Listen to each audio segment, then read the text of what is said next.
Welcome back to First Take. Lakers star Luka Doncic not only slimmed down over the summer, but he also got a bag. Over the weekend, he signed a 3-year, $165 million extension to remain with the Purple and Gold. The extension includes a player option in the final year, keeping the 26-year-old in LA until at least 2028. This is what Luka had to say about what led to his decision. It's an honor, playing for this organization. Many great players played here, so obviously I want to add one more up there, so that's what we're working for. Honestly, I think we have a great team. We have what we need to compete for the championship. I'll try to win every game, no matter what. And, we got some new great guys being on the team, and we're going to go for it. Love skinny Luka. Now, NBA insider Shams Charania to break down what this all means. Shams, why now? Why did this get done? Kimberly, in a lot of ways, this was the official coronation of Luka Doncic as the face of this Lakers organization, this franchise moving forward. But from a business perspective, that's really why this was done. 3 years, $165 million. With that Dallas Mavericks trade 6 months ago in February, Luka Doncic lost out on a 5-year, $345 million maximum contract, super max deal that he could have had. So he misses out on that by signing this 3-year deal. Now in 2028, he's going to be able to opt out. So use these next 3 years. See what moves can the Lakers make? How can they continue to cement themselves as a championship contender? He can essentially do his own evaluation of the Lakers the next 3 years. And then from there, he can sign a 5-year, almost $420 million max extension, which allows him to recoup a lot of that money. No one does star players like the Lakers do, so he's getting a first-hand experience. Saturday night, Jeannie Buss, Mark Walter, the new owner there, Rob Pelinka, all going to Backstreet Boys concert and enjoying their time together. They're treating Luka Doncic just like they did the first night they got him. He's the face of the franchise now, and they hope for the next decade. But it's also going to be a great evaluation period for him to see how's this team putting itself in the position to win a championship. So a lot of business being done as well. Okay, here's what I need to know. What does this move mean for LeBron?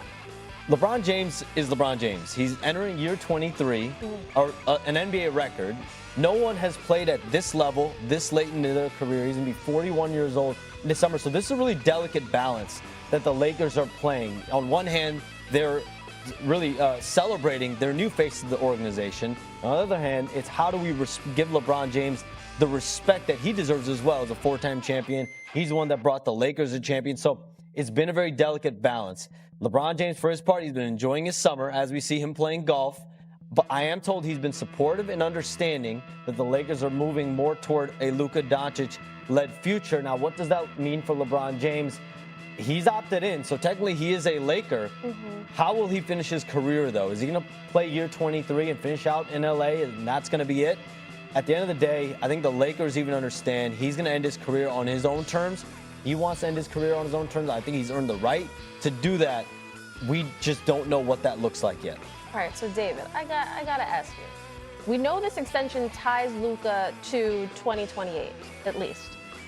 But can you see the Lakers winning a championship in the next 3 years? So it's hard for me to see that right now, especially, and it's not really anything against the Lakers. It's most of the fact that Oklahoma City Thunder are in the league right now, and they are built to win championships for the foreseeable future. The Lakers have a lot of work to do if they want to figure out how to get this championship going. LeBron is going to be there this year, and we don't know what's beyond that, right? So you got to build stars and bring stars to LA around Luka within this 3-year window, and you have to figure out how are you going to climb this mountain of OKC. They've re-signed everybody. SGA is there. J-Dub is there. Chet is there. They're young. They're healthy. They're going to be in that picture for at least the next 3 years. So if you're the Lakers, you have to have that in mind, and you have to think about it's not going to be just Luka and LeBron beyond this year because we don't know what LeBron's future is. You have to figure out what can we build around Luka Doncic, who is going to be, I think, MVP caliber for the next few years. What can we build around him to put an actual championship contender in Los Angeles? Now, Shams, I can't let you leave until I check in regarding something else. Giannis, he's making waves this offseason, but tell me, what's the latest? Anything more there? As we sit here on August 4th, sources tell me there is nothing set in stone about whether Giannis Antetokounmpo wants to stay in Milwaukee or whether he wants to leave elsewhere. He's been evaluating his future this entire offseason. I reported way back in mid-May that he's open-minded about whether his best fit is in Milwaukee or is it a trade elsewhere. That process has been continuing. There's been some real conversations he's having with his inner circle, from my understanding. And the one big question that is surrounding Giannis Antetokounmpo, that's surrounding his camp, is can he win another championship? Is this Bucks roster built for this upcoming season, for 2026-27, for him to win another championship, his second championship? We know how bad he wants to do that. And so only Giannis Antetokounmpo can make that determination, and clearly he wants to do it on his own time. I will say this, there are multiple teams that I know of that are literally waiting right now on what decision Giannis Antetokounmpo makes, waiting to see, does he actually hit the market?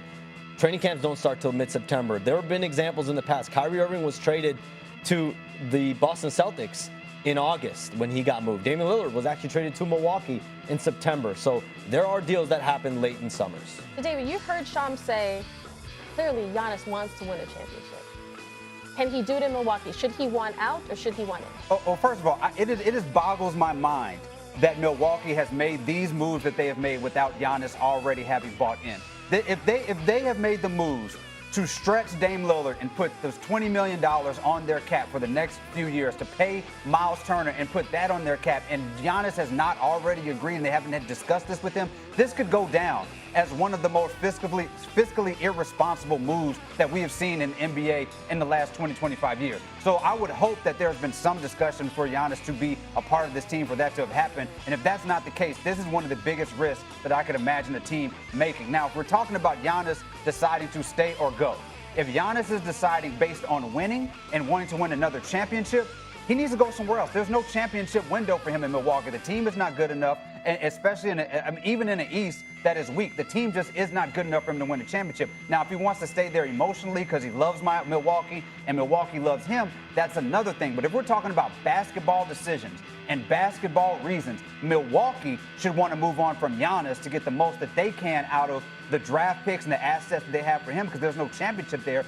And Giannis should want to go somewhere else where he can win a championship. If we're talking just basketball, those are the moves that make the most sense. Give me the last word on that, Sean. So to answer that question, was he consulted? Was he brought up? I'm told Giannis Antetokounmpo was not consulted before they went and stretched and waived Damian Lillard $113 million and signing Miles Turner. Was he told beforehand? He was told that the deal was happening.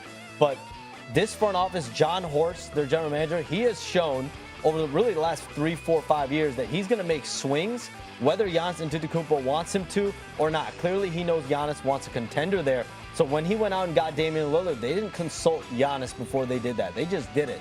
Same thing here with Miles Turner. Now, the ultimate decider, though, is whether that's good enough is Giannis Antetokounmpo. And so we'll see if he feels like this team is good enough. And now, why is it so hard for him to get to the point, do I stay, do I leave? It's 12 years. The equity that he's had there, he brought that city a championship there. I think it means a lot to him. So it's really the logic of where this organization's at versus, I think, a fairy tale and what he wants as his storybook. The decision will ultimately be his. He has not yet made it. I love it when you empty out the notebook. Thank you, Sean.